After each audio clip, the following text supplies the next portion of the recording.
All right, and thank you for tuning in to this very special episode. I know I say that every episode, but this one is very, very special as we all are taking a slight misdirection, and we're going to talk about the careers of social work. Many of you who have been tuning in. You've met people who are coaches, who are therapists, and worked in various different spaces in sports social work. And so now that we see some of the most important topics that are important to athletes' mental health, now I want us to talk about the careers in sports social work. So I know that, and then we win has focused on, all the things of mental health and have different people from various different areas. And now I want to talk about if you want to get involved with sports social work, how you can. And so I have a panel here of people I've told I've had the best panel gathered in regards to talking about the sports social work field. And so that's always a good sign. And so I would like to thank everybody for being here. And so I'm going to introduce everybody with their name and their title and what they're doing. I'm going to give them the opportunity to introduce themselves as well. I am blessed to have Cindy Aron, who's an adjunct professor at the University of Wisconsin. She also has her own private practice. And she has 50 million other things that she does. And she's certified in. I'm going to let her talk about that a little bit more in a little bit. I have our guest, Rachel Amity, who's associate AD through athletic counseling at Eastern Michigan University. And we also have the brand spanking new Dr. Lynn Puma. She's the owner of Bridging the Gap. She also is a faculty lecturer at the University of North Carolina in Charlotte. And I would like to thank you all for being here today. And I guess with Cindy, if you want to introduce yourself in your own way, I'll give you the opportunity to do so. All right, thank you. As I introduce myself, I'll also combine it with it will be my journey to get to where I am today. But I'm someone who began interfacing this field 30 years ago. And so I'm one of the pioneers, honestly, in the field when there was no field. And basically, I had already established myself as a strong clinical social worker. So in some ways, what was intriguing to me was the interface with athletics. I've never had like two masters, so to speak, in terms of some kind of strong loyalty to the performance part versus the clinical part, which has served me well because I think it's really easy for those to get confused. Anyway, fast forward, I just followed my interest. I had worked in Division I at Oregon State when I was in Corvallis, Oregon for 20 years. Long time. Saw a lot of athletes, did a lot of different things, consultation, all these things. Anyway, fast forward to, and I also am someone who does a lot of national, international advocacy, was appointed to the NCAA Mental Health Task Force in 20. And the NCAA is really, the Sports Science Institute is really, I think, responsible for getting this topic out of the closet. And so now people coming into the sport, this is out of the closet. And what I find with newer people in the field, they think it's an established field, and it isn't, because it just became part of a conversation, a little over 10 years ago. So I think that's one thing people have to keep in mind. People newer in the field are sort of surprised, or they don't know what to do. Like, well, where are the jobs? And it's like, you got to go make them. And you got to go find them. And we have to keep working together and bushwhacking to create a field. Moving forward, I did a lot of work for the NCAA and moving this field forward, also in the space of sexual assault and sexual violence. And then also eventually was appointed to the International Olympic Committee Mental Health Consensus Group, which I'm currently a member on. So I have a very long resume, but it really has to do with, I think, what's true for everyone. You start somewhere, and then how do you find your way with your interest, your passion, and your skills to be able to do meaningful work? And that's, at the end of the day, it's about finding meaningful work. And when it stops being meaningful, well, then it's time to think about a different situation or a different setting. And I found myself not being able to do the kind of meaningful work I wanted to in Portland, Oregon, after 5 years of trying to. And so then I relocated to Chicago, where at this point I have a private practice where I only see professional athletes. And then I have an embedded position with the Joffrey Ballet Dancers. And then I do a lot of scholarly work and advocacy. But I think that's the main thing. It's just really looking at your interests. And I think probably Lynn and Rachel and yourself can perhaps reflect on how you found yourself where you are. And Rachel's very lucky to have an actual position in an athletic department. That's great. And that's what we fought for, and we want to keep fighting for it, particularly within the social work space. So that's a kind of a long introduction, but I wove it in with my orientation to work. All right, Rachel, since she brought your name up and proudly, would you like to go ahead and introduce yourself in your own way? Yeah, absolutely. I'm a licensed clinical social worker, currently with licenses in both Michigan and Wyoming. Currently at Eastern Michigan University in a fully embedded administrative level position. I'm an associate athletic director for athletic counseling here. This is my third Division I university that I've worked at in my career. So my whole career has actually been in collegiate athletics as an embedded mental health Yeah. provider. No, you've been very lucky. I have been very lucky. You are. I mean, it's wonderful, Yeah, but you yeah, yeah. I do also have a graduate certificate in applied sports psychology. So I do mental performance work as well with athletes. Most of that, I do in my job here as well, but I also do have a private practice, and I also teach in the sport and social work certificate program at the University of Michigan. So as Cindy has mentioned many times, I've been very, very fortunate to get highly integrated into this field pretty much immediately in my career. And I supervise interns. I've also supervised postmasters fellows. So I've been very involved. Started as an intern myself in athletics and never left that space. So I was really fortunate to get really good training early on and then have been able to continue that into some new generations of practitioners. So that's been a really, really special thing. All right. And thank you, Rachel. And now, Dr. Lynn Puma, your turn. You'd like to introduce yourself in Yes, your own way.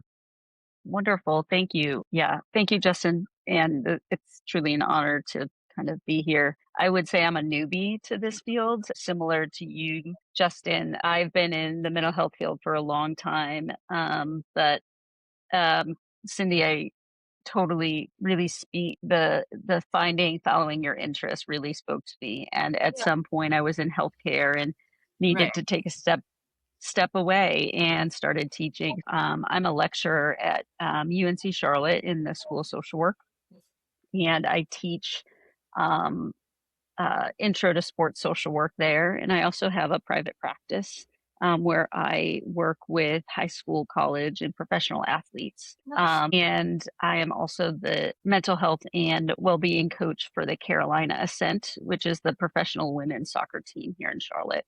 So, but my journey here was kind of a windy one, and I'm grateful for it. And I always say I don't know what took me so long to get here because I have always felt like sport and being a competitor and being an athlete was kind of one of those pieces of my identity. So was being a mental health clinician and a social worker, and to be able to bring them together in one field just feels pretty amazing. So I am grateful, Cindy, for the work you and ASWIS have done to really put this field and make it known. And I do think that the less stigmatized mental health is in sports, the more we get professional athletes talking about it. And the more we get organizations and institutions like the NCAA really instituting the work and the need for this, the jobs and it will open up. I mean, thank you, Dr. Puma, for that. And I was just thinking about how we as a social worker, no matter what we do or where we go in the field, we're always going to have to advocate for ourselves because That's Mhm. right. we will truly know what the needs are. Is no matter how much we tell people, it's like we're always still having to advocate. No matter, I mean, Mhm. from Cindy being in the game for 20 plus years, 20 plus years or more, to Mhm. Lynn and myself were new to the field as well, and still having Mhm. to advocate no matter what. It's still showing that advocacy is something that we need to have to be successful in all walks of life in social work. But Right. even in the sports area, where well, I think the Alliance has only been around for maybe 10 years or so. Is it a little bit more than that? I think we incorporated myself and the other three co-founders. We were a grassroots organization for a number of years before we incorporated as a Hmm. nonprofit 16, so 10 years. But we we were grassroots and had conferences for a couple years before that. But that's part of why we started it, was that there wasn't a home place and we needed a home because the work's isolating to begin with, or I mean, it still can be, but I mean, I can't tell you what it was like, Mhm. 20, 25, 30 years ago. Hmm. Yeah. And so, and yet there are lots of people doing the work. And that's what was so fun for us to discover, was once we got the organization set up, people just came out of the woodwork. It's like, wait, Mhm. we're here doing this. We need to be Mhm. recognized. So So to say that, it's still a very vital part of our work is the advocacy piece and promoting. And so absolutely. now that maybe want to switch my questions around a little bit. So why is it that we have to, or why do you feel like it's important to promote our positions so much? Because a lot of people, even they walk into this field, they may not know that, hey, I have to do just twice as much work, even though I see the need for it. And social work, we still have to do just as much more in the athletic space than We do. probably in every other space. So I don't know if Cindy, if you want to lead off with Oh, that I top. I know Yeah. exactly. Well, yeah. I mean, it's always a bunch of factors, but really the dominant piece, because I'm also someone who belongs to every organization. I've been a strong proponent of multidisciplinary care, and Mhm. I also like to know what other people are doing because it helps inform me of the field and things I'd like to learn and go forward. But the sports psychology field established itself a long time ago, and within the sports psychology field, there's really two camps, and some are interfaced and intersect, but there's the sports psychology performance only people. And then there's the clinical and counseling sports psychologists who are the ones who are in college counseling positions and those kinds of things. But I am very clear because of the way they established themselves early, and they were very vocal and really strong advocates. And these are competent people. I mean, it's not like they aren't competent, but they really set kind of what they are happy to call the gold standard. And so the industry then responded to that. So they've established themselves as a gold standard. So by definition, anyone else isn't that. So unless you have that credential and kind of look like that person. I mean, it's just like you said, Justin, why do we have to work so hard, explain ourselves? We're not the gold standard. And and one of the things that I fought very hard for, and fortunately had Brian Hainline and other main people at NCAA understanding the position I was in, was when we were putting together the best practices. Of course, the only thing that was known was sports psychology. It was all that was known. It's not that people are trying to be disrespectful or anything, but we hadn't established ourselves as a field. And so what I really wanted to get the point across when they referred to a mental health provider, that it was saying a licensed mental health provider, not a licensed sports psychologist, because it's not just us. I've also worked in psychiatry for 25 years, and that's what I teach at University of Wisconsin, is in psychiatry. They were kind of left out too. And so they're fighting for space too. But so we did get that in best practices, is mental health provider. And so those are the kinds of things that we need to keep doing, and making ourselves known and not get into being competitive. Just we stand in our own right and help people understand what we can do that perhaps is slightly different. That's the thing, is how do we distinguish ourselves? What do we have to offer? And Rachel, I was just thinking about you because you said you worked in D1 schools, since you've been out. And so, which is very rare, I think, for most people, is a blessing in disguise. And so, when it comes to, promoting and doing the work, and I know you may have to do it from a different scale because you're dealing with the athletes on a little bit more and trying to get them to buy in and support. But when it comes to promoting, the work itself, what are some of the challenges you may have to face? Because maybe y'all coaches are not bought in, and maybe y'all student athletes not bought in. So, Sure. what is that Mhm. like for you? Yeah, I was really fortunate to start my career in a staff of mostly social workers. Yeah. So when I, came into the field, I was in an environment that already had established the social work role. But having left that institution and now having been at two others since then, I certainly have seen Yeah. the dynamics of that shift a little bit. Or I think exactly what Cindy was saying before, it's not coming from a place, typically at least, of looking down upon social work. It's simply a lack of understanding, a lack of education or awareness about what we can do and what our degree means and what our training means. I have encountered coaches that have sort of, well, if you don't have a doctorate, then you can't do this work. Which really just takes education as well of, this is the education I did go through. These are the things that my license or my training allows me to do. And I've been able to bridge those gaps fairly well, I would say. But education, awareness about what social work even is, even outside of sport, just as a blanket. Absolutely. Same thing. I mean, just when I worked in a clinical role, it's just like nobody thinks about people doing psychotherapy. It's like, I thought you did hospital discharge, It's like we do all kinds of stuff. Yeah. There's still a pretty narrow view on what the field of social work is, period. And then to apply that to a pretty niche population, like student athletes, presents its own challenges in that way. In my experience, it's pretty rare that the athletes themselves are particularly concerned with the specific degree that I have. Yeah, that's right. If they feel that I'm authentic and competent and we're getting done what they want to get done, they're cool. That's right. Is almost always the administrative and coaching level in my experience, where you have to do a lot of that education and get folks to really understand what I can offer. And, being biased as a social worker, really being able to take the scope of social work and the values and the principles that we bring in with our code of ethics and things like that say, hey, to Cindy's point, maybe we're not the gold standard or we're not, the traditional route to go, but here are the unique things that we can bring in and the ways that I can specialize in working with athletes even without this particular title or degree. I also want to add, that they view themselves as having the gold standard. That is not the gold standard I stand by. And so I would never view what you do or any of us do as maybe we're not the gold standard. That's what they set up. And so it's like, that's where we have to set up whatever our platform is and stand really firm and strong on it. Thank you. And it may seem like it's a no-brainer. To us, it's a no-brainer, but for so many others, like we really have to fight, and advocate a lot more for what we do. Well, Dr. Puma, and I know you mentioned that you work with a women's soccer team, and so I can only imagine, I don't know if you were the first person that was there to provide that support for them, but I can only imagine what it was like maybe advocating for yourself and promoting the purpose of for social work. Yeah. So was there a challenge? I mean, did you witness some of the same challenges as well?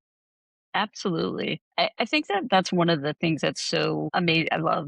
One of the reasons I love social work so much is because it is so broad, right? There's such a reach.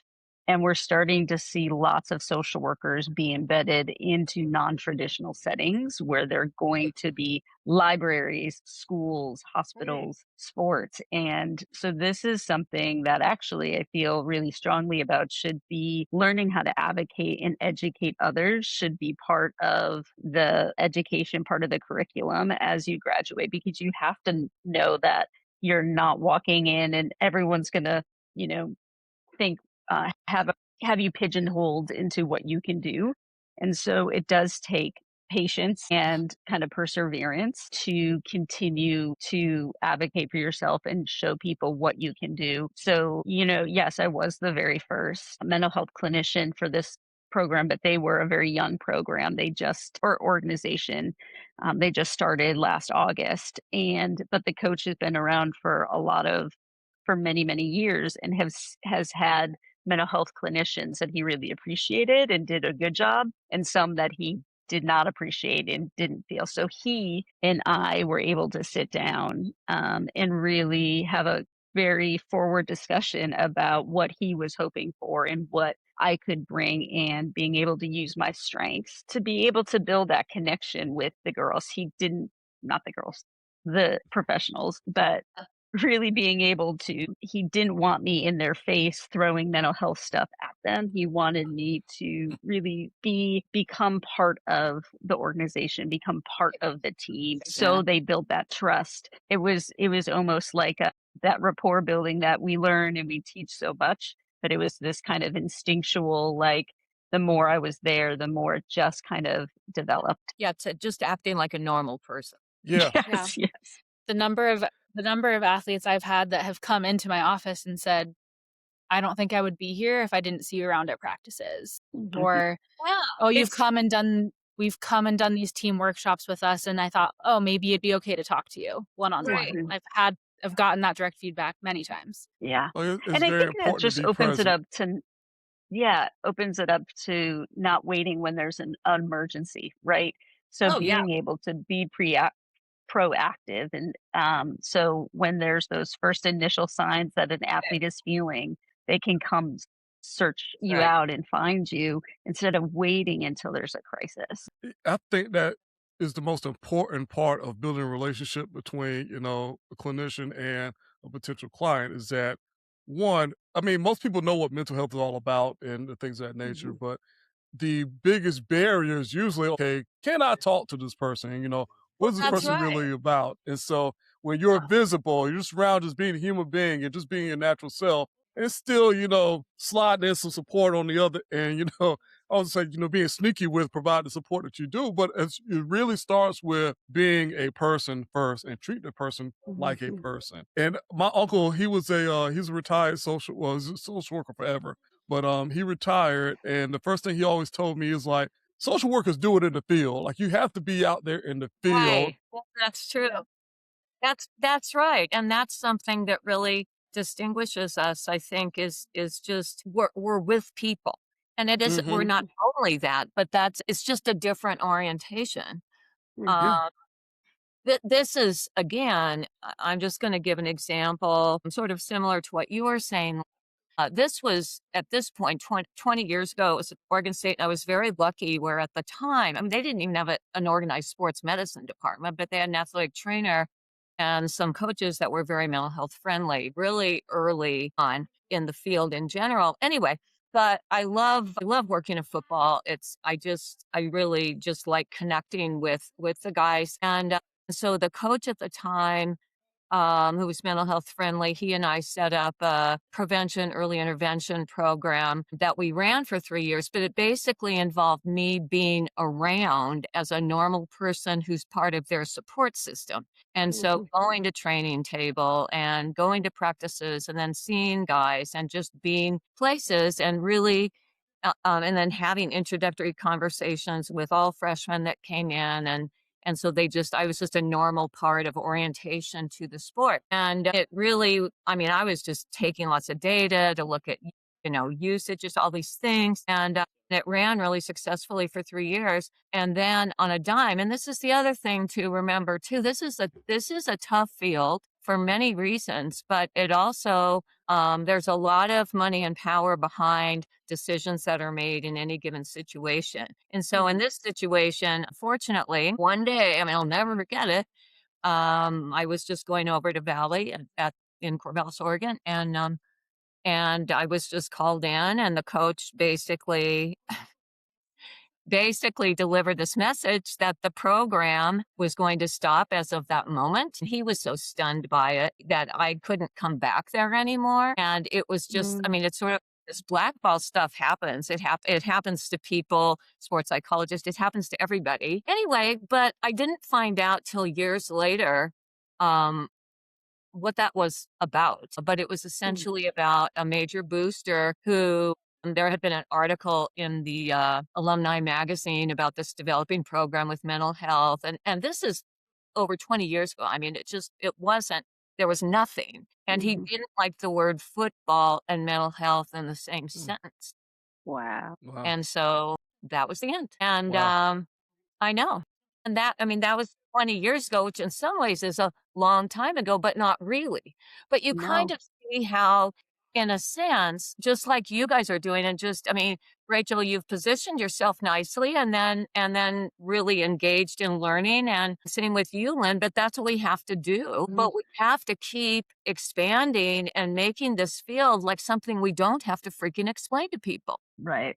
Mm. That is Yeah. just like athletic trainers don't have to explain what they do. Right. Mhm. And Yep. just to be able, the people who are in there, the education people don't have explained what they do, but that's gonna take a long time. But I think that's what we do. We just keep picking ourselves up and Yeah. fighting to see another day. I'm glad you mentioned more about the career aspect of, and Cindy, you mentioned it earlier how important it is to find your own little niche a little bit when it comes to getting Yeah. into this work. And so, and a lot of times I know all of us on the ASWIS web mails and stuff like that.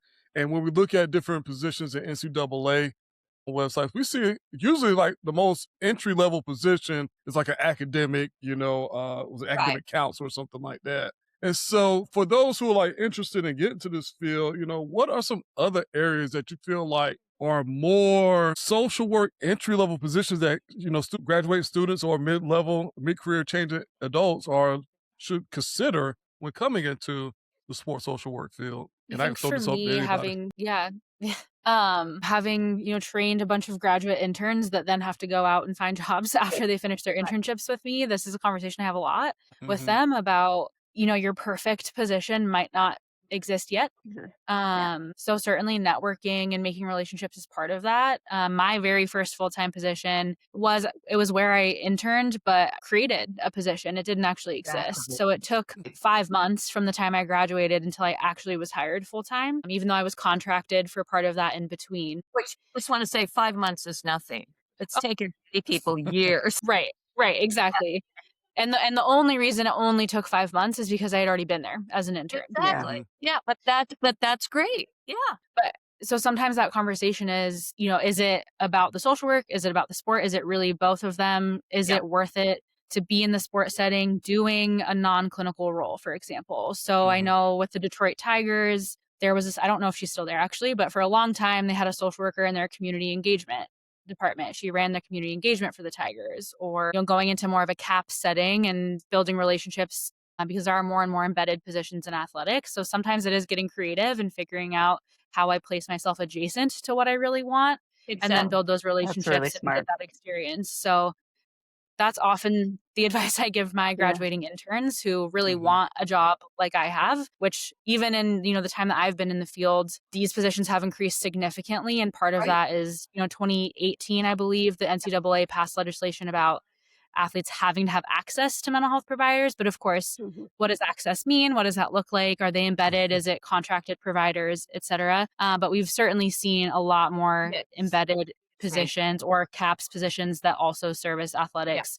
And Mhm. since 2018, since then, but even then, and I can even remember early on, very, very, very few of those postings mentioned social work, and we're seeing more and more of that. But Yeah, not so many. And that's where we also mhm, need to advocate is around not just setting up like a Jim Crow situation where it's like social workers, sports psychologists, whatever, but then go down and it's preferred sports psychologists, this and that. So Mhm. it's sort of a way to say, yeah, you can apply, but at the end of the day, that's what we want. But we've got to Yeah. really work hard, I think, to just again become legitimate.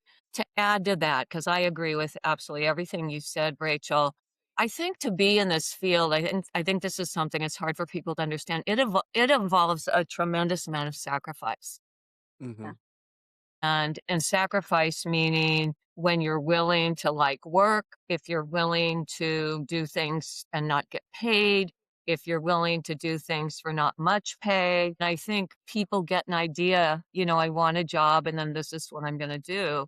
And you can do that, but you won't get these jobs unless for some reason you're well positioned like Mhm. Rachel was. And then Yeah. Lynn took an opportunity and and then what ended up happening at Oregon State, because I was there for over 20 years and worked to get positions set up. But um, the sports medicine doctor who's there at the time, he's still there. He really wanted to set it up a certain way, and so he basically created a position that I wasn't qualified to apply for.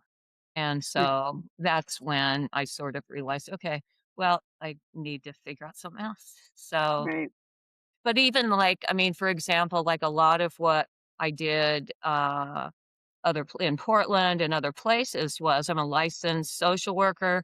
Give me a room. You can just send your students here. You don't have to worry about billing. I mean, there are all kinds of creative things you can do, but Mhm. you have to sacrifice. I mean, Yeah. I've seen people in all kinds of closets, storage rooms, all kinds of weird places. Absolutely. I was just going to say the other thing I was going to say is the similar to what I say to all of my social work students. It's about your network. It's about being able Yeah. to network Yeah. And if this is a field you're interested in, it's connecting with those who are already in the field and Absolutely. learning their journey and learning and staying connected. Because although when you graduate, your perfect job may not be available, you never know when you get connected with people if it becomes available. And so I do think, I just wanted to shift the conversation a little bit because I do think the field is on this bubble of blowing up because as the NCAA kind of put that legislation in place, we're starting to see professional organizations, the supports, the PAs, they're talking about it in their contracts and making sure mental health is a piece of it. And so it's coming down, and we're now starting to see a lot of that in youth sports. And a lot of my work from for my private practice is doing work with youth sports organizations. And I work with a lot of high school and middle school athletes who reach out to their parents and say, something just doesn't feel right. I need support. Yeah. So the field is, it's about to kind of burst. And I think having clinicians who specialize in sports is special. But I do think there has to be, kind of an understanding of what that looks like too. And I think, Cindy, I'd love your kind of input on this too about how do we keep kind of clinicians from just saying, I work with athletes because I was one, or what kind of education, It's like, you know, you know what I mean? yes, right, yes. Sure. What kind of education do people who are merging into the field, do they need beyond just kind of our regular, mental or master's education? Is there other things we need to be encouraging our students to learn about or educate themselves about? Yeah, Yeah, I that's good. think Oh, go ahead, Cindy. no, and I'm glad you brought that up, particularly the youth. Two things. I want to just speak to the youth sports space. That's huge, and I think Mhm. that's basically what's going to blow up, and it should. Yeah. But that's where I think there's a lot of work there, and people who then also should learn as a clinician to work with kids because Mhm. developmentally things are different with elementary school kids, middle school kids, and high school kids. And then you also, of course, are dealing with families. But I think that's where a lot of times what I tell people if they are a clinician and want to be a clinician is figure out how you can be the best clinician you can be unrelated to sport.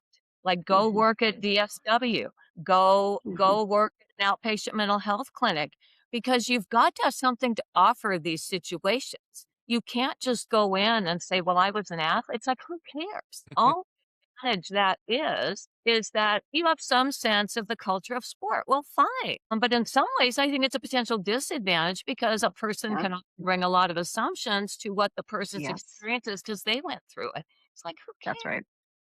Yeah. I want to play a little bit of devil's advocate a little bit there because sometimes people love the idea of somebody can relate to that they have the similar experience. So if like you have a sports social worker and somebody promoting, I once was an athlete and I'm a social worker, they automatically seem Right. like they must get it. And so why is it Exactly. that we shouldn't have to focus on that so much? Correct. I Mm. agree. And well, and I think the same thing. I mean, obviously, I'm a white person, as are all of us women, and I'm a Mhm. female. But I think it's also the same thing. And I get like wanting to have a therapist that looks like we do or has some sense that they're going to understand my experience. But at the end of the day, the person I want to see, I don't care what they look like. And this is true for my Mhm. physician or whatever. I want the most competent person. That's what Mhm. I Mhm.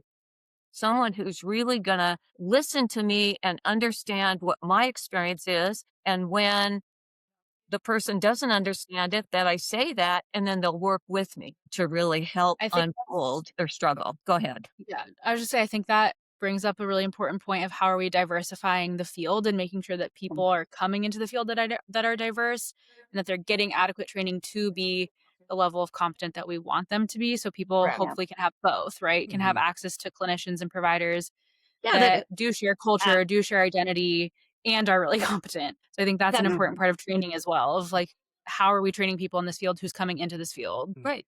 And I That's think right. Lynn brought up a good point because that education piece is very important too. Huge. Because even all athletes, I mean, athletes are human beings. We all agree with that. But there is a uniqueness to an athlete where we have to approach them a little bit more differently than we would Yep. somebody, anyone else. And so having that knowledge, yeah, being an athlete is great. And if you're a former athlete, well, you're always an athlete. So if you are an athlete and then you get to this field of social work, that is great. But also you need to be, you can't rely just on your own personal experience.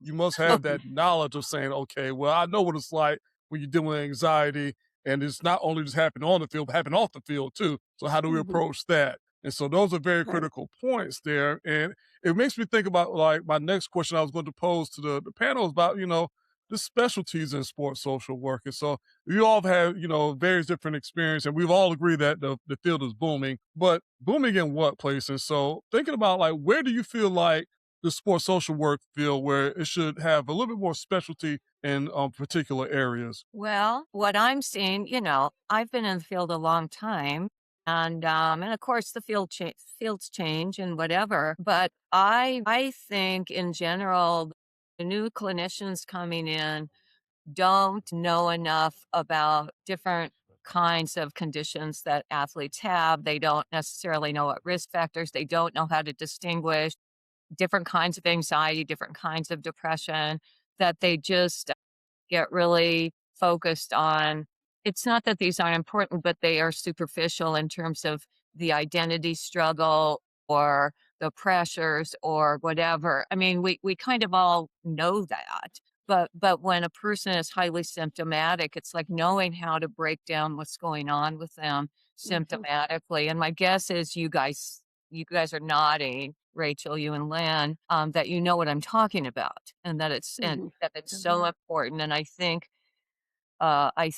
we're not doing as good a job in ACEWIS with that, but I'm going to try to Yeah. do something about it. I do think, I mean, I think it's multifaceted. Yeah. Like part of it is really being able to view and recognize athletes as being a vulnerable population for a field Absolutely. in itself, because I do think sometimes, not sometimes, all the time, athletes at the collegiate level, the professional level it's kind of romanticized. Of And course. there is a lot of pressure that is put on them. And so for people who are coming into the field, I think one of you said it, like being able to see them as a person and as a human and not as an athlete. I Right. think is one of those trainings. Is to be able to do that is to educate yourself on how to work with high profile individuals, because the last thing they want to do is feel special, or they need someone who sees them on a human Just as a person. Right. right, exactly, person to person. But I do think the idea of them being vulnerable is, and Rachel, I'm sure you could speak to that too, but is a huge piece of this. And that's honestly one of the very first things. It's how I start my sports social work class, is helping them see Yeah, I love that, that. there's a lot of pressure. They feel like if they don't perform, they may lose their scholarship. And that was their only ability to go to school. All of these things are all wrapped up into things. Yeah, I also think figuring out and understanding how even what we would consider maybe common mental health, disorders or symptoms show up differently in the athlete population Mhm. sometimes Right. too. So thinking about depression, Yep. we tend to hear about fatigue way It's earlier, somatic. way more with athletes. Right. Exactly. Mhm. Yeah, you hear a lot more somatic symptoms, a lot more fatigue, even though sure, it might still be depression. It can show up different ways in this population. I can remember also, really trying to get more resources and support for athletes managing eating concerns Oh, and not being able to refer them to some programs because those programs did not have a frame of reference for the nutritional needs of an athlete, of an elite collegiate athlete, and could not actually give appropriate education for that population. So yes, I think Interesting. fundamentally treating them as people, being able to build rapport and assess accurately and have the knowledge about, the specific symptomology, and being able to also really consider and incorporate the uniqueness of being an athlete. Like, yes, you are a person, and this is this is the a particular situation. culture, this is a particular, Yeah. environment that you are operating in that is also going to change the way that some of these things happen for you. So you That's right. can't separate them fully from that either. And sometimes the environment won't be able to change. And I do Yeah. think Yeah. sometimes as Yeah. social workers, Lots of we times. think, yeah, we try to advocate for change within systems. And sometimes in these, there's no changing it. It's learning how to really function and be successful within that That system. that's exactly right, Lynn. And I think I just appreciate both of you so much because I think we all really, even though we're sitting in different spots in our careers and also what we're doing, we have an Mhm. orientation to this. And I think there's a naivety around the idea that there would be flexibility within that kind of system. And it's really, I think, most useful when explaining to people who most of the time I haven't told people what I do for years because I just can't stand having to explain it. So I just say I work in mental health, whatever. It's a bad But conversation to have during parties too, because people think you save the world. Mhm. well, exactly. Well, and it's all voyeuristic, But I think the important thing is it's the culture of sport that these individuals happen to be in, but they don't happen to be in it any more than we happen to. They clearly have gifts and they're motivated to do it, but they're in a pretty strange culture. And the more elite you get, the stranger it is, believe me. And Mhm. so Mhm. Mhm. the way I viewed it for quite a long time is how similar it is. One of my sons went into the army right out of high school. It's very similar to military culture and Oh. or the culture of medicine if you're a physician. There's when someone tells you what to do, there's one or two answers, which is yes or no. And if you want to stay in the system, the answer is yes.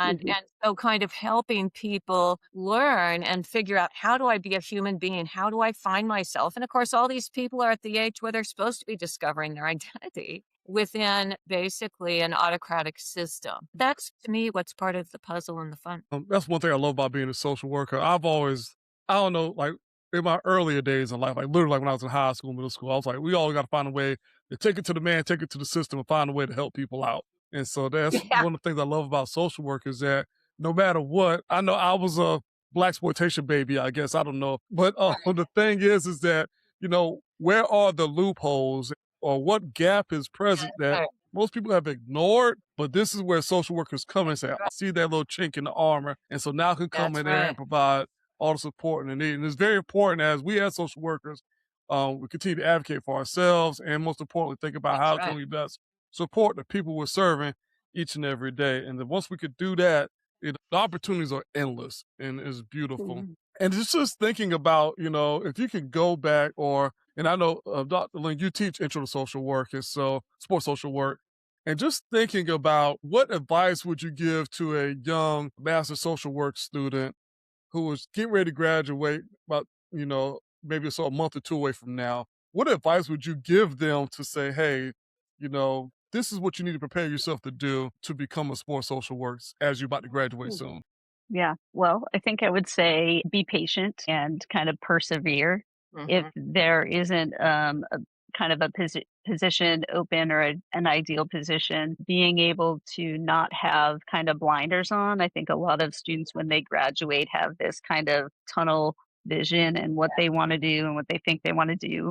Kind of like what Rachel was saying. But I think as soon as we let those down a little bit, let those guards down, be able to see all the opportunities that may be out there, I think that that can be really helpful. Rachel, how about you? What advice would you give? Yeah, I think my position's a little unique because most of the students I'm interacting with are in internships in athletics with Mhm. me. So I might be a little more niche, but wholeheartedly echo being patient. And for folks that want to be in the collegiate kind of higher ed space, I try to educate them on this is cyclical. Jobs tend to get posted around the same time every semester. So knowing what those patterns are, knowing where to look, certainly encouraging folks to join professional organizations. As we mentioned before, the networking component of that, leaning into that. I joke with one of my friends, former colleagues, all the time that really this sort of social work, sport psych, all of it, especially at the collegiate level, but in general, you're 1 degree of separation from anybody else. It's small Yeah. enough that if I don't know that person, I know someone that knows that That's person. it's really So true. if you Yeah. have if you have a desired location to be, things like that, let me know, and I can help try to build those relationships as much as possible as well. So that's a role I see myself in as a supervisor as well. I think that's, yeah, because Yeah, it's, I love that because I always tell people, like, I like to have a Rolodex, so you just never know who I'm connected well, you to, never and if not, know. I probably know somebody that knows somebody. Yeah, and so that network is important. And so, Cindy, what would be your take on advice do you give a social work student? Well, actually, based on also that, one of the things, I mean, this is sort of on an ethical point of view, but a long time ago, I mean, this was way before I interfaced with sport, but professionally learned how it's really important to never burn bridges. And Mm, and just somehow figure out how to take a high road in a situation that you don't like, because you never know when that person's going to pop up again somewhere. And so that's important because it's a hard field and it takes a lot of patience and dedication. But my primary, I guess the two things: get good at something. I think people don't understand how much work it mm, takes to get where Lynn is, to get when Rachel is, to get where I am. It takes so much mhm, work, and it's not gonna be on your phone, now that mhm, we have, it just isn't. You've gotta get mhm. in there and get good at something that then you can market and do volunteer work. If you can't, just get a regular clinical job and then go volunteer with a club team or go volunteer at a high school or Mhm. go volunteer at a college. Do anything that gives something about Yeah, sport on your resume. But it's about developing yeah, relationships, just having something to offer. And trust me, the higher you get in this field, you have to have street cred. And even if you do, it doesn't mean anything. yeah. I've never been hired in any position in sport that was open that I applied for. And there's different reasons for it, but I mean, Mhm. you know, it's sort of like it's just an interesting and tough field, but you just got to figure out, okay, what doors Yeah, are open to me and what aren't, and just go. yeah. And I think it's, when I started my private practice, the first thing I kind of learned was go give free workshops. Find Right. sports organizations that are Exactly. willing to just host you for free. Host, Exactly. have Yeah. a free, and it's very similar. It's learning how to market yourself and learning how to, yeah, kind of put yourself out there and find the work. Yeah. Yeah. I often Exactly. like to consider that as like the mixtape grind. Like you got to go out there and Yes. promote yourself, market out some materials, even if Yes. for free or a little extra nothing. It's almost like being an artist per se. Like you really For got to go out sure. there and mark Yes. yourself as such. Maybe And be they that don't opening teach act that. that only pays $20, every now and then. But So the that's fact of the Yes. that's matter is that hopefully, doesn't matter. and hopefully And you don't have to that's do it a forever. But sacrifice. the thing is that once you put yourself out there. And so the more Yeah. that you do it, the more likely your names get out there and your face is like, Mhm. oh, well, I've seen your name before, or like, Mhm. X, That's Y, and Z. exactly right.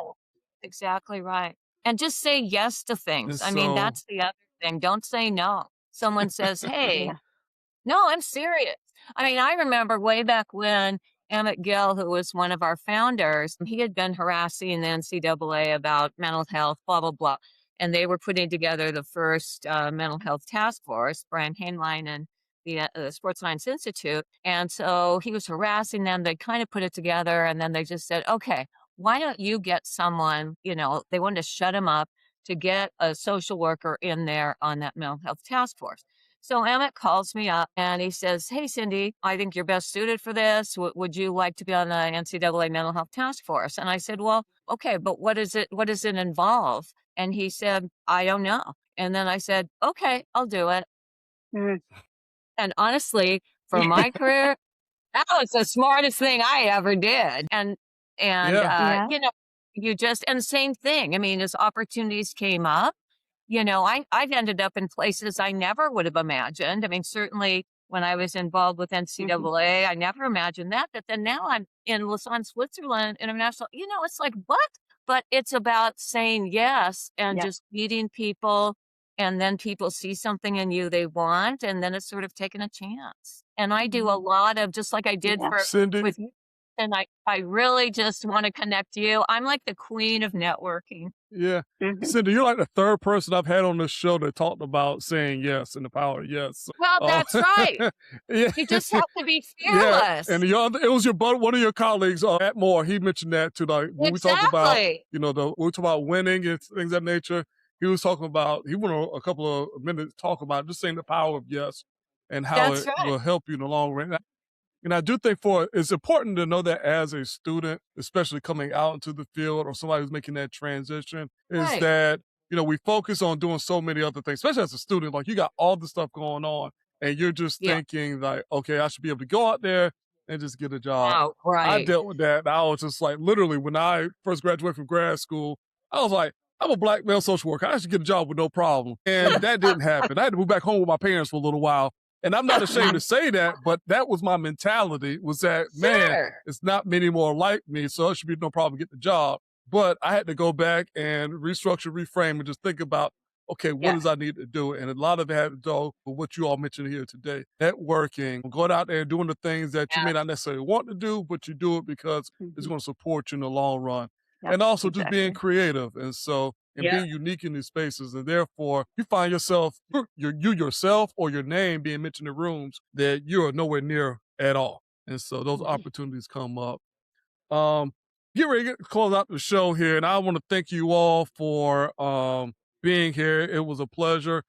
You all spoke a lot of great things to provide life to those who are looking to be in the sports social work field, and definitely just hear some starter information or long-term information. So if you all want to share just one more thing before we close, I could be anything that you want to share. You have the opportunity to do so. If it's something you want to talk about that we didn't get a chance to, here's your golden moment to share something that you would like to contribute to the show. I know I love on the spot type questions. Yeah, same here. I don't know if you remember, but I'm actually from Corvallis, so I've emailed you before because I want, yeah, yeah. So I'm from, yeah. So small world yet again, right? Mhm. I think we are, yeah. And look where life has taken us since then. Yeah, that's amazing. Yeah, and I won't get into the whole story, but when I do tell kind of the full story of how I ended up here, honestly, usually I start by saying it was right place, right time. I didn't go into grad school even thinking this is what I was going to do. And then once I discovered that it was an option, it changed everything for me. It changed my Mhm. entire trajectory and everything I have done since then. But it took time to get into those spaces. Yes. And I know we've talked a lot about how fortunate I've been to get into those quite quickly, but still, right? I did. Yeah. I made those connections and did what felt like I needed to do to get into this space. And I feel really also fortunate to now be training folks. These future generations of clinicians, I think is really special. And that's part of what I love doing now as well. So excited to continue kind of the sports social work legacy with, alongside people like you. All right. I know, I'm sorry. Yeah, I actually was just going to say be willing to walk through the doors. So when something is open, when something opens up, it's sometimes a leap of faith and can be really scary, but be willing to take that chance and be willing to take that leap. That's awesome. Those are a great nuggets of wisdom here, and it's also great reminders too. I believe no matter how far you are in the field, that there's always going to be a door opening somehow, some way, and you need to be ye ready, as Cindy just mentioned, and then hey, know that it may not exist right now, but it will exist hopefully in the future, Mhm. and if not, you make a way. That's what social workers do. We don't make Yep. excuses; we make ways. So, thank you all for being here on this for hanging out for the last hour or so, and hopefully this won't be our last time hanging out in various different spaces. And so thank you all for being here, and it's another episode of it. Then we win. Thank you. Thanks, Justin. Thanks, y'all. And thank you for tuning in to And Then We Win. My name is Dr. Justin Singleton, and I'm a sports social worker. I love what I do. And if you're interested in learning how I can best support your athlete, your parent group, or even the team, please feel free to reach out to me at info@justsinglevision.com. That is info@justsinglevision.com. Feel free to contact me for a free 30-minute consultation so we can figure out how we can best support the mind, vision, and action of your athletes. Thank you and take care.